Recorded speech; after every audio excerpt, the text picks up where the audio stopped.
Thank you, Your Honor. Good morning, sir. Introduce yourself to this jury, please. Good morning. Kurt Dumond. Last name is D-U-M-O-N-D. How are you employed, sir? I'm retired. How long have you been retired? I retired in 2019. And from whom did you retire, sir? The Lake County Sheriff's Office. How long were you employed by the Lake County Sheriff's Office? 27 and a half years. What was your rank at retirement, sir? Corporal. Okay. You were working as a deputy with Lake County Sheriff's Department on February the 9th of 2005, were you not? Yes, sir. And what was your assignment in February of 2005, sir? I was a canine handler, and I was a SWAT team leader. When you say you were a SWAT team leader, explain to the jury what that means, what that entails, if you're the team leader.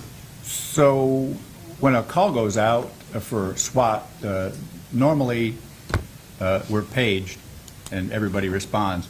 Other than that, if we have a planned warrant or a planned operation, my superiors contact me. I contact everybody I'm going to need on the SWAT team and ask them to respond at the date and time. And I'm sure everybody probably knows what SWAT stands for, but just for the record, what does SWAT mean? What does it stand for? Special Weapons and Tactics. Is the SWAT team equipped differently from a regular patrol officer? Yes, sir, they are. What is the difference in the equipment carried by a SWAT team member and carried by a regular road patrol deputy? It's specialized to do the tasks that we're asked to do. We have much bigger bulletproof vests. We have the guns are normally a little bit different, and just our equipment in general is quite a bit different than somebody that's working in road patrol.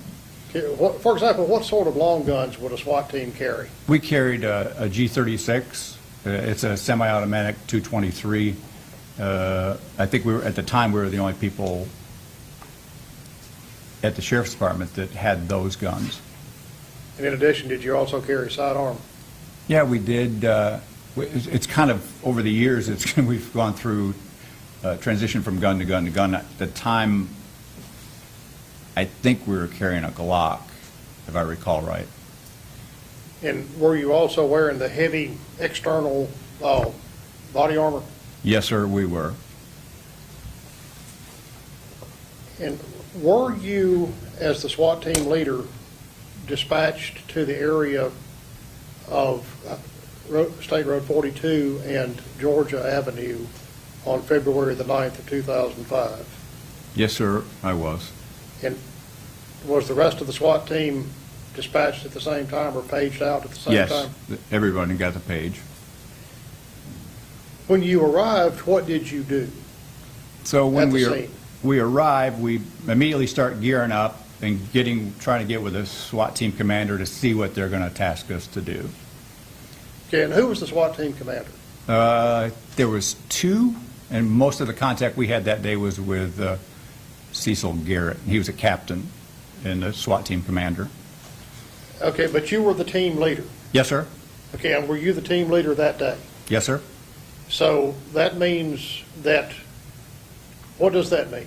When you're the team leader, what are you doing? So the team leader gets with the SWAT commander, and the SWAT commander gives us our tasks, what he wants done. Then I get with the team and organize what the SWAT team commander is asking us to do. And let me ask you this, sir. Is the team leader title, is that dependent upon your rank in the sheriff's office, or is it dependent upon something else? So to some degree, it would be rank.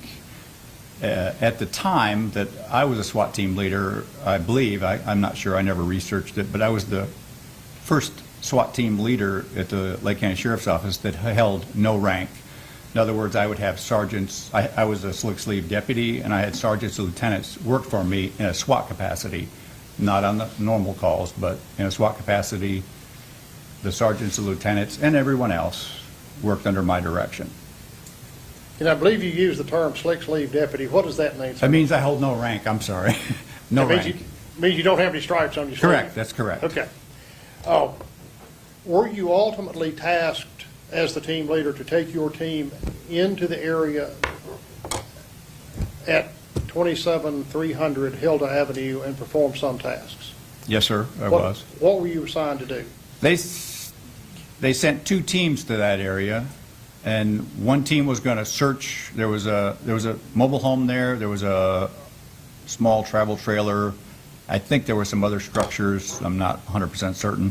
But one team was going to search all the structures in the area, and we were going to provide cover to them by putting up a perimeter around the area and protecting that team searching from anyone coming in from the outside. How did you go about approaching the structures that you were supposed to, that were either going to be searched or that you were going to set the perimeter for? We traveled to that area in armored personnel carriers. Okay, and describe these armored personnel carriers to us. I mean, So is the that one exactly I what- was in was a tracked vehicle. It's armored. It's a military surplus. I believe it was Volusia County's, and I believe there was another armored personnel carrier that drove there with another team in it. I believe that was a wheeled vehicle. I think it's called an F-111, but I may be mistaken. So these are big, heavy vehicles. That is correct. They're armored vehicles. You can shoot at them and bullets won't go through, hopefully. And to get to the structures that you needed to search, did you have to go down the driveway from Hilda Avenue that led to the structures? Yes, sir, we did. We went down some roads and then into the driveway and onto the property. And how close up to the structures did you take the armored personnel vehicles? They were close, 10 to 20 yards in that neighborhood. That's how close we were to the structures. After you took the armored vehicles into the area of the structures, just very briefly, what happened next? What did y'all do? So the team I was with set up a perimeter to protect the men searching those structures. More or less, we put our back to them. They've got everything inside the perimeter, and they searched every structure there. How many operators were with you, sir? Oof. I don't honestly recall that. I would guesstimate around 10 or 12, but I'm just guessing. Were all of these operators Lake County Sheriff's Office personnel? Or? No, there were multiple agencies there from all over the Central Florida. I do remember there was a group of Volusia County deputies with me. I don't know how many. There was a lot of Lake County deputies in that armored personnel carrier with me, and Volusia County deputies also. Were you able to get 10 or 11 men equipped into the back of that armored personnel carrier? Yeah, Imagine pretty tight. yeah, it was very tight, but there may not have been that many, but it was somewhere in the neighborhood of 10 or 11, but we were crammed into a very small space. After the structures had been searched and secured, what did you take your team to do next? So there were multiple reports coming in as to other locations we needed to search and needed to check and needed to go check out. And we started moving back to the command post to be assigned to one of those tasks. Prior to ever getting back there, I believe the helicopter pilot or the spotter noticed a motorcycle in a wooded area, and it was known that the suspect had left that area on a motorcycle. So I talked with my SWAT commander briefly on the radio on the way back to the command post and asked if he wanted me to take a small element to that motorcycle to determine if the suspect was around there or in that area or not, and he said, yes, do that. And after you did that and determined, I guess, that the suspect was not in the immediate vicinity of the motorcycle, what did you do? We called for a bloodhound to come in with a group of people, a group of deputies, to go with the bloodhound to track the suspect. So your team stayed with the motorcycle, I guess? Yes, sir, until the bloodhound and the group of people that were with him arrived. Okay, so they were sent in from the command post? Yes. Okay, and once the bloodhound and the other personnel that came with the bloodhound arrived with you and your team at the motorcycle, what happened then? I told Tim McGuire, there was a shoe of his laying on the ground there, of the suspects, and I told Tim McGuire, who's the bloodhound handler, I said, there's a shoe, Tim, and you've got these officers here for your cover. We're going back to, again, be assigned to do something, what we don't know. There's so many assignments coming up minute by minute for many SWAT team members to do that we didn't know what we would be tasked with doing. We just knew we needed to get back and go on to the next task.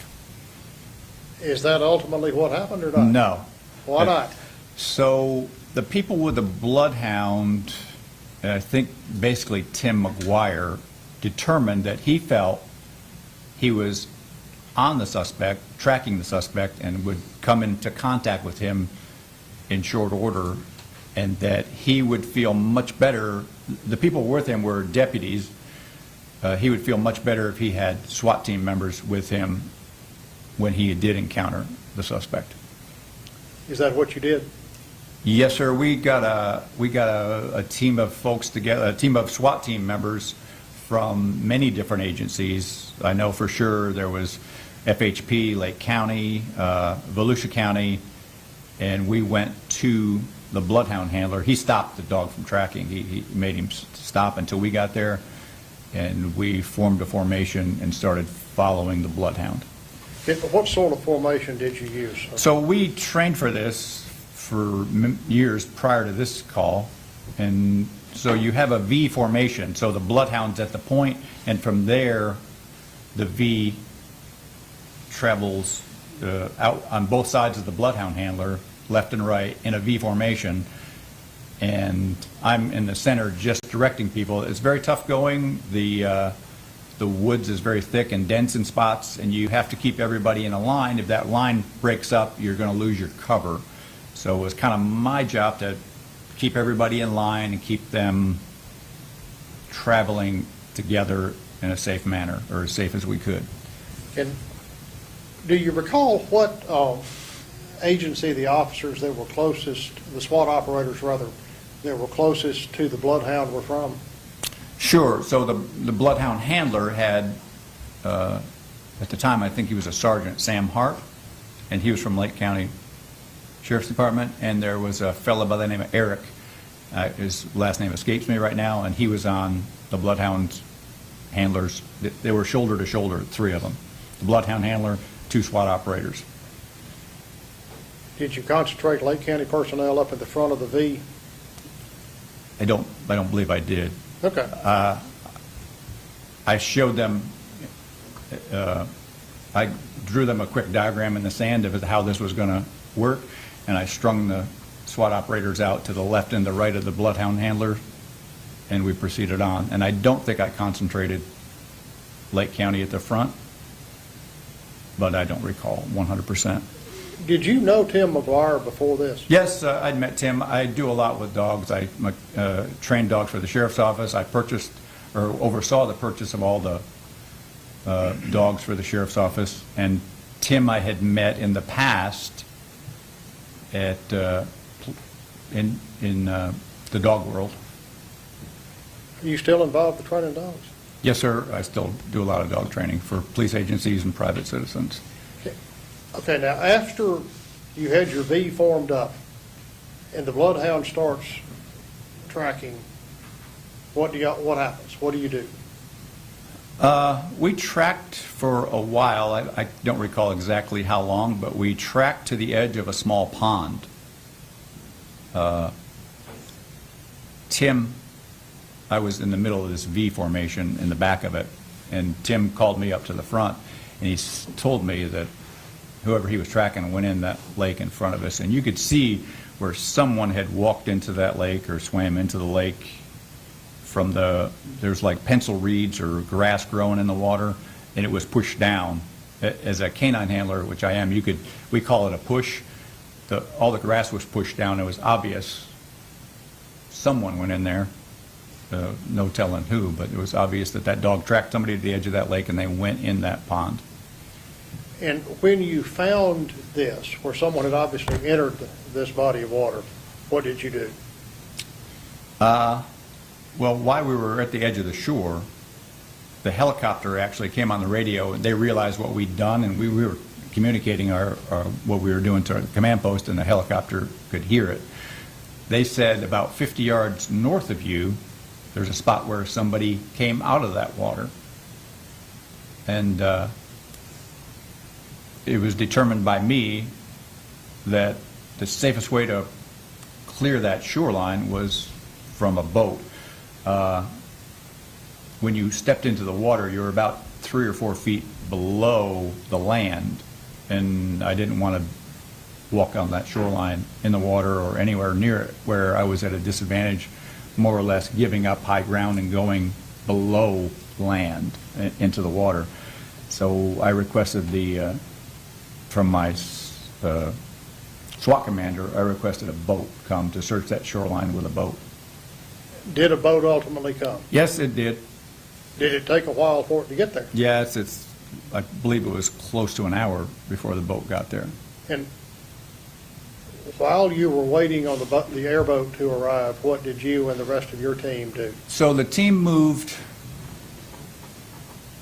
north from that location past the location where it appeared someone came out of the water, and we set up a 360-degree perimeter. We sat in a circle facing out for our protection, and we waited for the boat to come. Okay. And once the boat arrived, what did you do? When the boat arrived, myself, Sam Hart, and Eric, the SWAT team member from Volusia, boarded the boat and just slowly cruised the shoreline, trying to see into the brush to see if we could see the suspect there anywhere. And were you able to see the suspect? No, not from that boat. Did you ultimately get off the airboat and back onto land? Yes, I asked the boat driver, Randy Hahn, to put us on shore exactly where he came off, where the suspect came out of the water, and he did. And what did you do next, sir? So Eric and myself and Sam started just a ground search in that area, and you could see where someone had been traveling through that brush, moving south in this very heavy brush. Do you know if an apprehension dog had been brought up by this point? Yeah, no, I knew that there was a dog there with a handler. Okay, and did you and the handler, do you recall who the handler was? Joe Schleybaugh. Did you and Deputy Schleybaugh communicate or discuss what the plan was going to be next? Yeah, I asked him to come to my location, which wasn't far from where we had set up that 360 perimeter for protection, and he and Cassie Jackson at the time arrived at our location. And what did you direct them to do? I told him about 20 yards from the shore, the brush was not thick at all. It was just normal woods. You could walk through it and see clearly. And I told Joe, and he's aware of it, but I told him the wind's coming off the lake going straight inland, and that if he traveled just outside that really thick brush with that dog, the dog would alert him to the presence of a human if the dog came into odor, and said just travel, I think it was in a southerly direction, and we're going to stay in this thick brush and search for him with our eyes. You stay out there and just travel slow, watch your dog, and if he's there anywhere, the dog will let you know. And is that what Deputy Schleybaugh and his team did?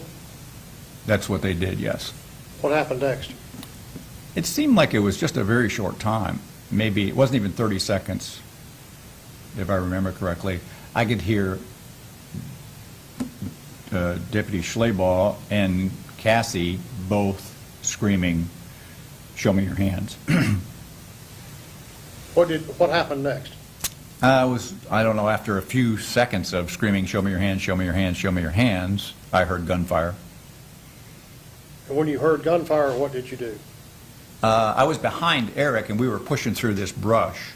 And when the gunfire erupted, Eric stopped. And I said, "What are you doing? We need to keep moving." And he said, "I don't want to get in a crossfire." I said, "There's no one shooting right now. We're not going to get in a crossfire. Keep moving." And he did. He moved right away. And we came out to where Cassie and Joe were. What did you see when you got to where Deputy Stouffer and Deputy Schleybaugh were? So they were standing off to my right, and the suspect was laying off to my left a little bit. Was the suspect still in a heavily overgrown area?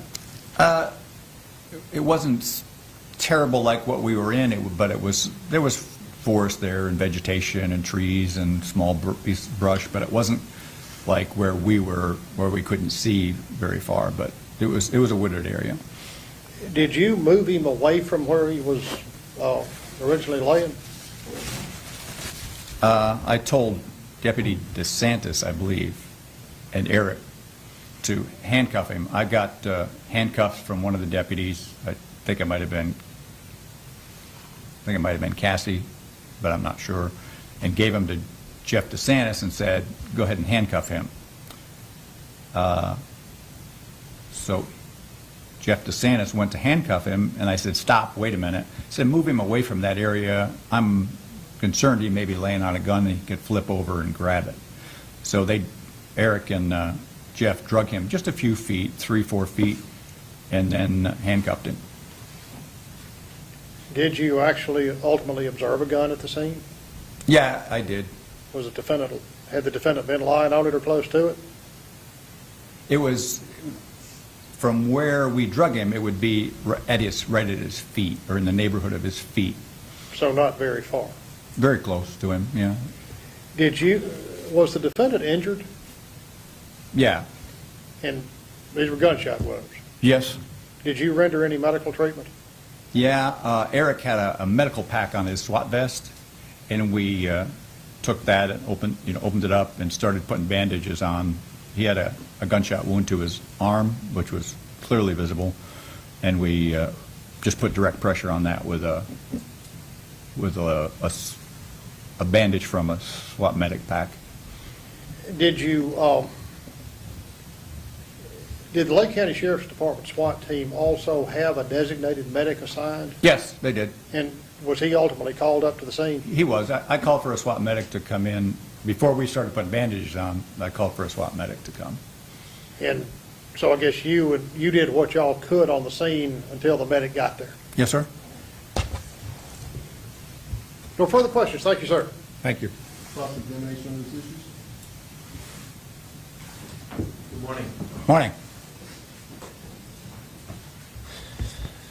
My name is Bjorn Brunvand. I represent Mr. Wheeler. What's your last name? Brunvand. Thank you. Nice to meet you. I want to be clear about the point where you have reached the water and you decided to sit in the 360 formation, and I think you have called in an airboat, right? Yes, sir. Okay. And I think you indicated that you waited, the people that sat in the circle waited for about an hour before the airboat arrived. Yes, sir. Okay. The airboat, they're pretty loud, right? Yes, sir. Okay. And so you ended up getting on the airboat and you're searching the area by water for a short time period. Yes, sir. Okay. And the area that you're searching, is it within fairly close proximity to the area where Mr. Wheeler is ultimately located? Yes, sir. Okay, very good. You indicated that within a few seconds after I heard, "Show me your hands," you heard gunshots. Yes, sir. Okay. Could you elaborate on that? How would you like me, I don't. Well, think I- what's a few seconds? Are we talking 2 or 3 seconds? Are we talking? A few seconds from when the shouting started? Or a few From- seconds? I think you indicated to the jury a few seconds after I heard the officer say, "Show me your hands," I heard gunshots. Correct. Okay. Well, what are we talking? Are we talking 30 seconds? No. Are we talking 2 seconds? No. Best guess? 5 to 8 seconds. Okay. Maybe 10. All right. It was, You could hear the officer clearly instructing someone to put his or her hands above their head, right? Or put them up. no, what I thought I heard them say was, show me your hands. Show me your hands. Yes. Okay. All right. And did you also hear, did you hear that repeatedly or just one time? No, many, many times. Okay. Did you also hear someone else say, "Shoot me, shoot me"? So, to be perfectly honest with you, I could hear someone else screaming something, and I never knew what it was until I asked Joe and Cassie. Okay. And Joe and Cassie said he was saying, shoot me, shoot me. Okay. So you didn't hear that? I heard it, but I didn't know what it was. I Right. definitely asked them, what was he screaming? Because I knew it wasn't their voice, but I couldn't tell what he was saying. Right. You couldn't hear what the other person was saying, right? I couldn't distinguish what the words were, but I heard him screaming. Very good. Very good. And you were asked by Mr. Nunnally about whether or not Mr. Wheeler was laying on top of the shotgun. You recall that question? Well, I don't know if those were his words. You probably know better than me, but Well, no, we were both here. I mean, okay, but I don't think he said, was he laying on top of the shotgun? He Right. said, was he laying near the shotgun? Okay. I think. I don't know. Okay, well, let me ask you this. Okay. Your concern was that he was laying on top of the shotgun, potentially, right? My concern was, I know of no shotgun at this point. Okay. And my concern was, I've tracked men with dogs many, many times, and I found people with guns, Sure. more than a little bit. And I always, when I find people with the dog, I always either, normally they're can move themselves, and I move them from the location where they're at, because the number of times I've found men hiding in the woods with a gun is more than a few. And I'm very cognizant of it in this situation. So I asked the deputies to move him away from that location, even if it's a few feet. Okay. Did you at one point indicate, or may you have indicated, that one of the reasons you asked him to move him a few feet was because he might be covering up a firearm underneath his body? I would say yes. Okay. And you're not sure whether or not Mr. Nunnally asked you whether or not you in fact found a firearm under his body. Do you recall Mr. Nunnally asking you that question? He asked me something about a gun in close proximity to him. Okay, you don't recall him asking you if you found a gun under his body, is that Can we correct? just, yeah, I don't recall that. If he did, he did. Maybe he did. Okay, if he did, do you recall saying, I found it near his feet? Yeah. Okay. Didn't really answer the question, did you find it under his body? Did you- Corporal, ask a question Right. and answer it. You didn't really answer the question whether or not you found a firearm under the body, correct? That's correct. Okay.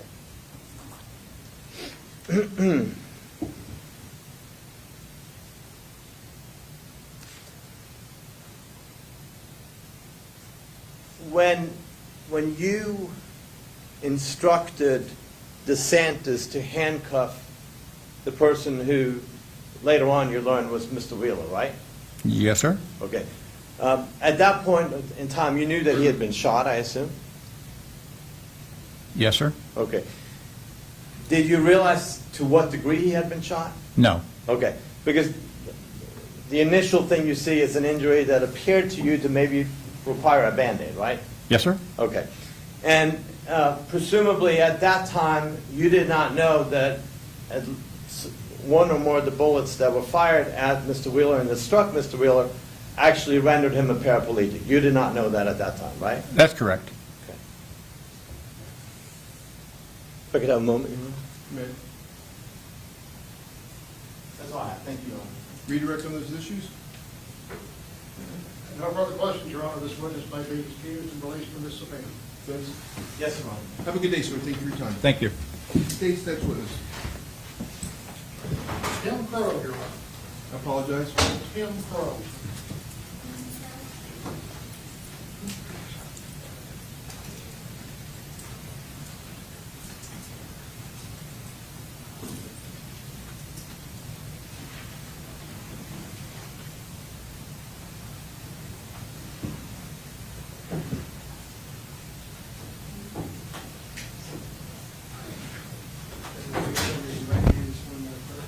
You solemnly swear that any evidence you shall give us, you shall be the truth, the whole truth, and nothing but the truth, so help you God. Good morning, sir. Morning. Have a seat in this chair right here. Pull up closer to the microphone. Speak loudly into the microphone. When I ask you, state your name and spell your last name for the record. You may proceed when you're ready, Mr. Dumond. Thank you, Your Honor. Good morning, sir. Introduce yourself to